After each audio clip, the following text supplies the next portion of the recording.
Hi, and welcome to my sci-fi, fantasy, and horror short fiction roundup for March 2022, which is a bit of a belated episode because of life reasons.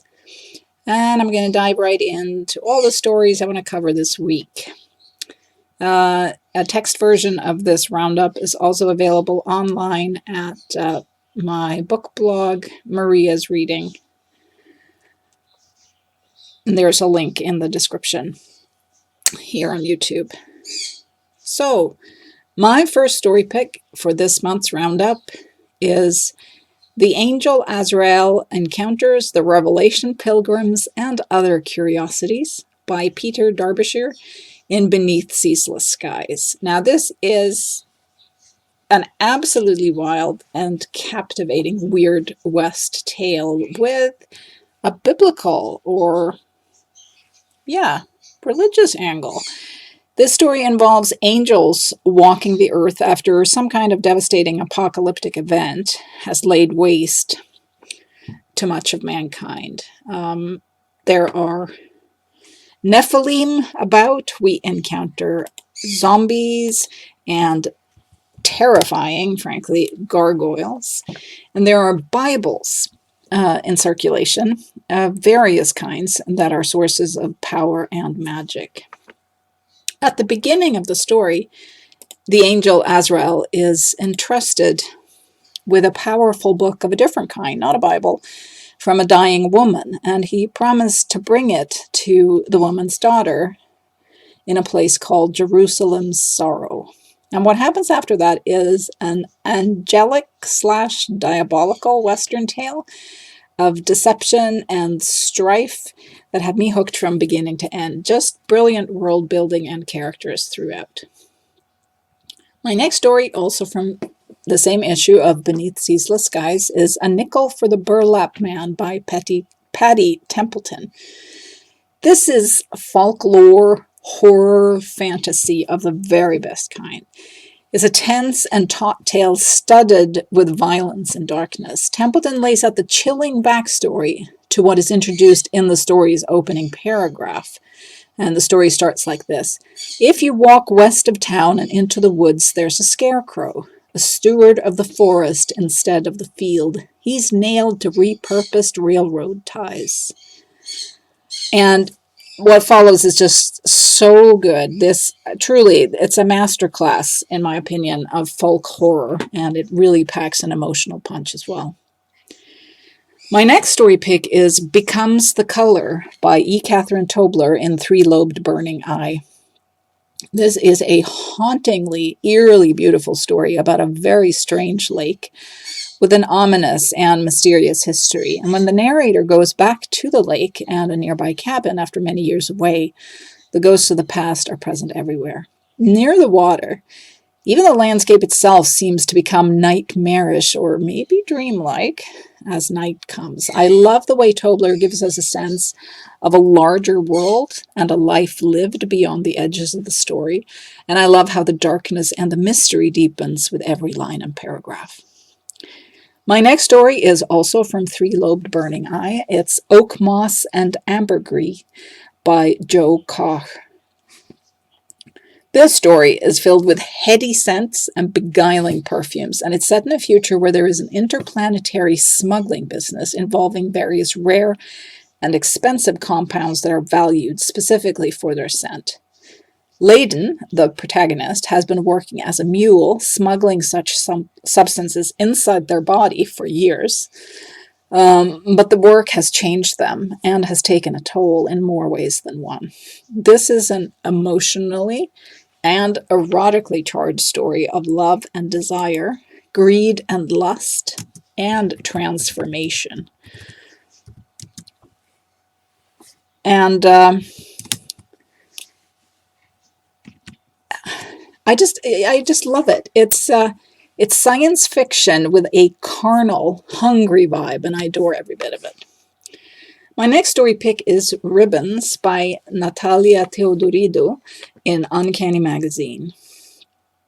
Now, if you're looking for a story to tenderly, gently, yet fiercely undo your heart and soul, then this story is the perfect thing. It's about Jan, who lives in a world of war and strife while trying to find a way to live with the grief and sorrow and longing that permeates his life. Jan also wonders about the ribbon around his neck, about those he meets that wear no ribbons, wondering what that would be like. There's love and caring in the story, violence and fear too, sex and desire as well, gender and identity. But what gets me the most is the gentleness beneath it all. My next story pick is 7x7 by A.C. Weiss in Kaleidotrope. Weiss's story is a twisted and twisting, harrowing tale of Jax, who is in a car with a timer on the seat and a creature, maybe, in the trunk, and the memories of their friend and lover Marcus running through their head. Jax is trying to get everything they want, but what they have to do to get it, what they have already done, maybe, could also be their undoing. I love how reality is changeable and slippery here, as Weiss lets memory and fear and hope weave together in Jax's mind. Whatever Jax brought out of the woods, whatever they left behind in the woods, nothing is certain in this tale except Jax's desperation and pain. My next story pick is Hush by Mary Ann Mohanrai at Tor.com. This is a subtle, quiet science fiction story about violence and bigotry and about the small, everyday choices we can make in order to reduce the evil of the world, even if it's just in some small, flawed way. The story is about Jenny, who returns to her home planet in the midst of widespread and ominous civil unrest. There are anti-alien protests, and a stay-at-home order has been issued, and all Jenny wants to do is go home. When she is faced with having to escort her neighbor's child, Katika, who is an alien, a Razuli girl, home safely. It's a great story, and that kind of quiet science fiction that I really, really appreciate reading. My next story pick is 9 Tales of a Soap Empire by Maria Dong in Lightspeed. Now, this is a fantastic fantasy tale about a very ambitious, magically inclined soap maker with grand dreams of establishing an empire, and what happens when they receive a summons from the Maribgan. The journey to the Maribgan is not easy, and on the way there, the soap maker is haunted and maybe hunted by a mysterious fox. I love the fairy tale texture of the story, and I absolutely love the ending. My next story is also from Lightspeed. It's The Heaven That They Never Knew by Mark Fenn Wolfmore. This is a sci-fi epic in flash fiction format where Ginger, humanity's only hope to survive, approaches heaven, the terrifying alien construct that devours and destroys life anywhere and everywhere. This is tense, taut flash fiction with a lyrical space beauty. It's like a song at the edge of space. Fantastic story. My next story pick is Christopher Mills' Return to Sender by Isabel J. Kim in Fantasy Magazine. And oh, how I love this gritty, growly, sweary story of necromancy, death, revenge, and with a complex and complicated sibling relationship at its heart. It's set in a world very much like ours, except that necromancy is an accepted and rather normal part of life, with necromancers working office hours in office buildings, and where the testimony of the dead can be used in legal proceedings. All of this is the setup for a fabulous tale where a sister resurrects her brother in order to solve his murder. It's a dark and painful story, and funny too, and I just could not put it down once I started reading. My next story pick is Emery and the Wolf by Lauri Paletti in Lamplight.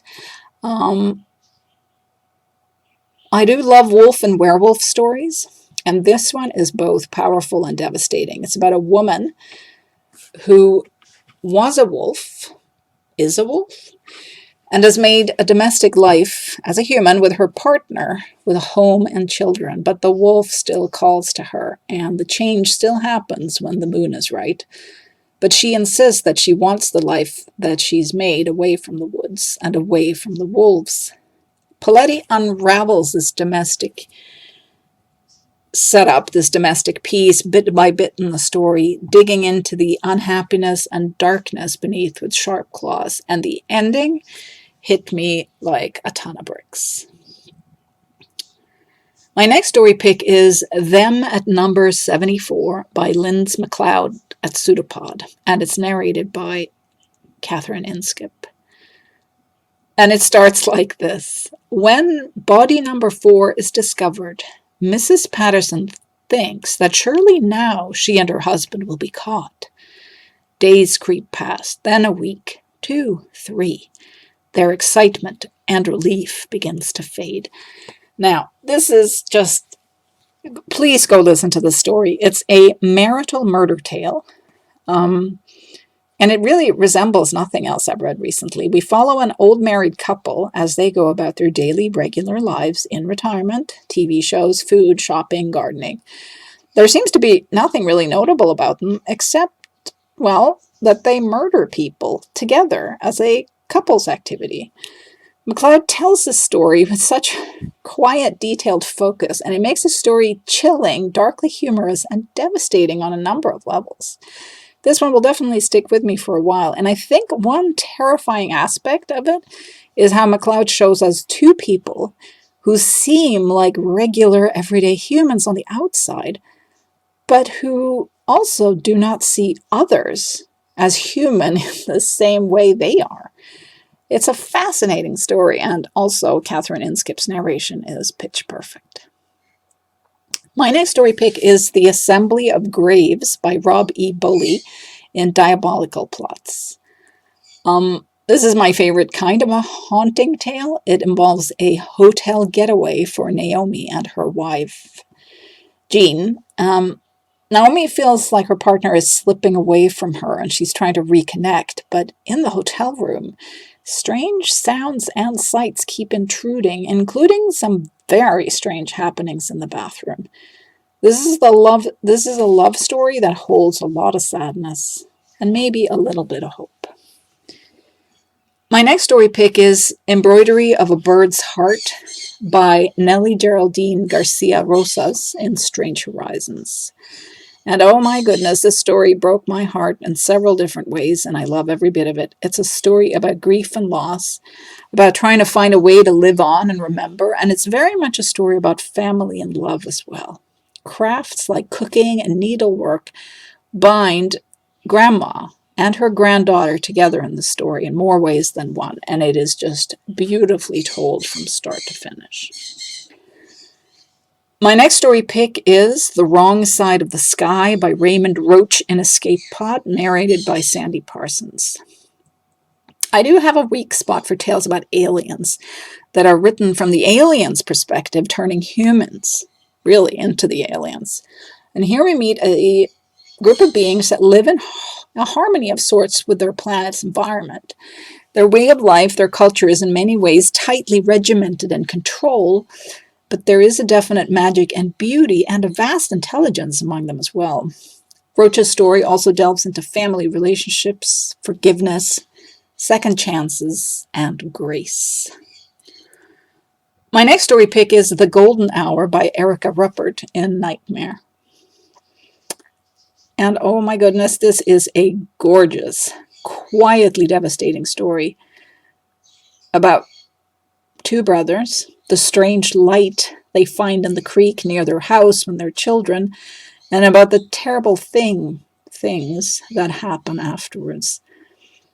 Reading this story, you realize at some point that it is a monster/vampire story, though no one in the story says so, and the vibe and feel of this is more sorrowful and driven by pain than most stories I usually read about vampires. If you read Lord of the Rings, there's a moment early on that echoes, for me at least, a pivotal scene with Gollum. But Robert moves past that into something else, into the loneliness and ever-present hunger of being something that is not human, but with all the memories of who you were and a hunger for something you can no longer have. My next story pick is Animal Sacrifice by Mar Stratford in the Deadlands. Now, if you grieve over the good dog Laika, who was sent into space and lost her life there, then this story is absolutely for you. And if you also want to read a science fiction story that deals with death, including ghostly dogs, then this story is also for you. It is surreal, beautiful, and wistful. My next story pick is It Rises and Falls and Rises Again by R.J. Taylor in Apex magazine. This is set in a very strange world. It's got a real surreal vibe to it as well. It's about Lori, who lives in a ledge town. Towns located on the ledges of a very high mountain. Now, the strange thing about the place, really, is this mountain, is that the people who decide to climb to the top of the mountain all end up falling off the mountain. They scream as they fall, and then they keep falling again and again, over and over, until the fall is done and they are gone, and then those people are never seen again. No one knows what makes these people fall once they get to the top, but the rumor is that maybe God is up there and makes them fall. When Laurie's partner Cole climbs the mountain, she almost thinks that it will be different for him, but it isn't. And once she sees him fall, Laurie decides to climb the mountain too. This is just such a surreal and uniquely imagined story, and the answers at the end might be even stranger than the questions. My next story pick is Where the Prayers Run Like Weeds Along the Road by Fred Coppersmith in the Bourbon Pen. And it starts off with, you find the dead man waiting for you right where you left him, leaning against the old wooden fence at the side of the road. He looks like he's smiling, a lopsided grin of too many teeth, but you're sure that's just a trick of the light.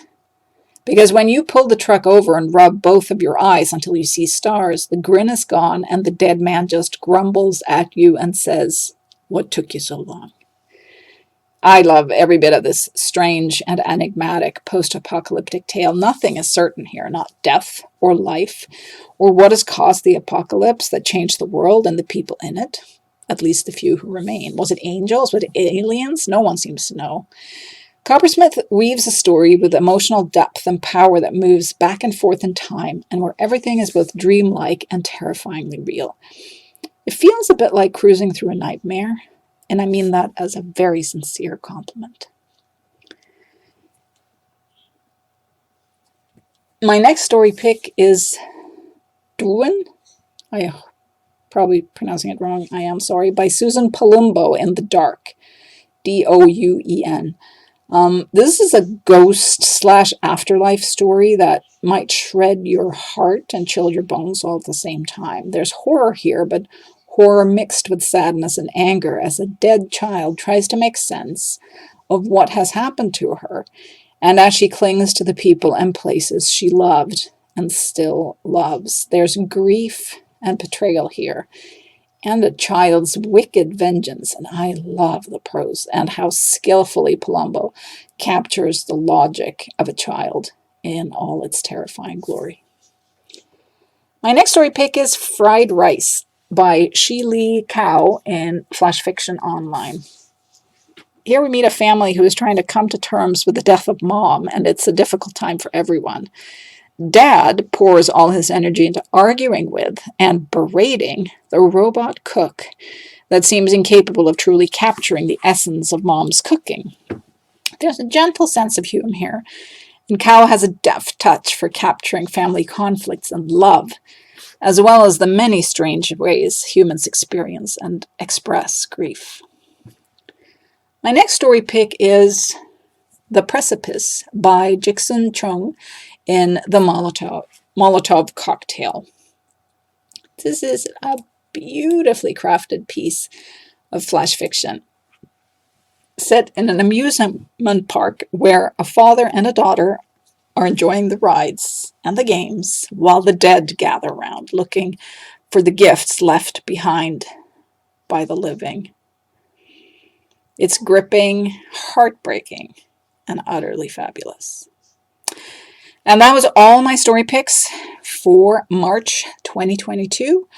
Thank you so much for listening, reading, and I'll see you again next month. Thanks so much.